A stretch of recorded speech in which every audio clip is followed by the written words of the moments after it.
ব্রাজিলের বিপক্ষে মরক্কোর প্রথম গোলের পর যুক্তরাষ্ট্রের নিউ জার্সির মতো উল্লাস ছড়িয়ে পড়ল ঢাকা বিশ্ববিদ্যালয়ের মহসিন হল ও টিএসসিতে। আর্জেন্টিনা সমর্থকদের বাঁধভাঙা উল্লাসে যেন এক প্রকার কোণঠাসা হয়ে গিয়েছিল ব্রাজিল সমর্থকরা।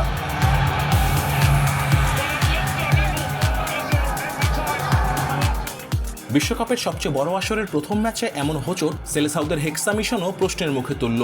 সমর্থকদের নীরবতাই বলে দিচ্ছে প্রিয় দলের শোচনীয়তা। তবুও যেন একরাশ আশা নিয়ে বসে আছেন প্রিয় দলের কামব্যাকের আশায়।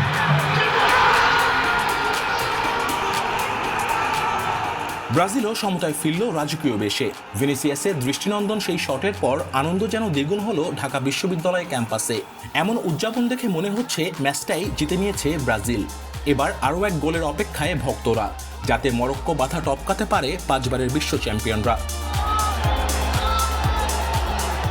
মহসিন হলের পাশাপাশি টিএসসি চত্বরেও ছিল দর্শকদের উপচে পড়া ভিড়। প্রিয় দলের জার্সি, গ্রাফিতি, পতাকা, ভুবুজেলা নিয়ে পুরো ম্যাচ জুড়েই সবাইকে চাঙ্গা রেখেছেন ভক্তরা।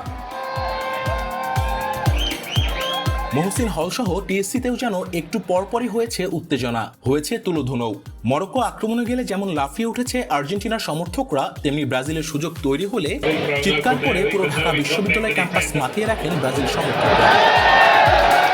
ম্যাচ শেষে হতাশ ব্রাজিল সমর্থকরা। প্রিয় দলের জার্সি আর পতাকা নিয়ে মন খারাপ করেই বাসায় ফেরা হলো সমর্থকদের। আর আর্জেন্টিনার সমর্থকরা একটু মুচকি হাসি দিয়ে অপেক্ষা নিজ দলের প্রথম ম্যাচের জন্য।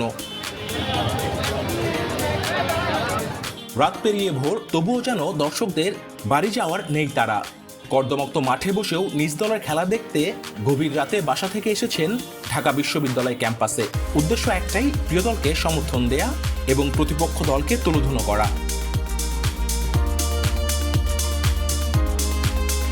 Football hype.